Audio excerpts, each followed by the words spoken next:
Il est devenu banal maintenant par rapport à l'adolescence de parler de la construction de l'adolescence. En fait, il vaudrait peut-être mieux parler d'abord de la déconstruction de l'enfance vers l'adolescence.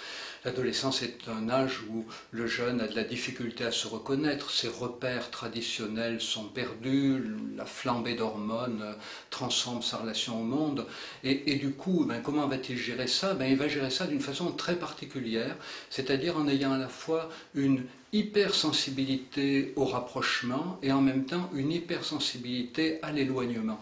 L'adolescent va osciller constamment entre l'angoisse d'être abandonné, de n'être pas reconnu, n'être pas aimé, et puis d'un autre côté, l'angoisse qu'on empiète sur sa liberté, voire qu'on l'aliène. Et du coup, c'est ce va-et-vient de l'adolescence qui va le rendre aussi insupportable aux parents, aussi insupportable aux éducateurs, jamais content, toujours dans la plainte. Mais en fait, il faut comprendre que ça repose sur une grande souffrance.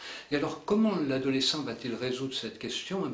Hélas, très souvent, en cherchant à s'insérer dans un groupe qui va lui donner l'impression d'y être protégé, et en même temps un groupe qui va s'insurger contre le reste de la société, et ça va donc lui donner l'impression de lutter contre le risque d'être aliéné, en d'autres termes le groupe totalitaire. Les adolescents ont toujours été tentés par des groupes dans lesquels il y a une autorité, une hiérarchie forte, et en même temps des groupes qui se revendiquent comme au service de la liberté de tout le monde, éventuellement au risque de commettre des actes graves pour gagner cette liberté à long terme. Voilà donc un paradoxe de l'adolescence qui a toujours existé, mais qui évidemment est très compliqué aujourd'hui du fait du développement des technologies numériques.